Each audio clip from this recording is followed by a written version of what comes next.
మీరేం చేయాలంటే ఏలైనగా ప్రాచీన స్వభావం అంటే ఏంటి? ప్రాచీన స్వభావం అంటే పాత జీవితం. ఏంటండి? పాత జీవితం. చాలా మందట ఎలా ఉన్నారంటే వారి జీవితాలు సున్నం కొట్టిన సమాధుల్లో ఉన్నాయట. ఎలా ఉన్నాయండి?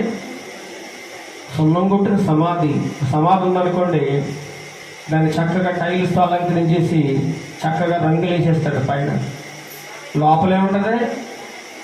కంపు. ఏముంటుందండి? చనిపోయిన శవాలు లోపల పెట్టేసి పైన మాత్రం మెరుగులు దిద్దేసి చక్కగా కట్టేస్తారు అందంగా.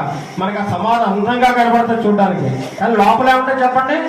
దుర్వాసన. మనుషులు కూడా అలాగే ఉన్నారట.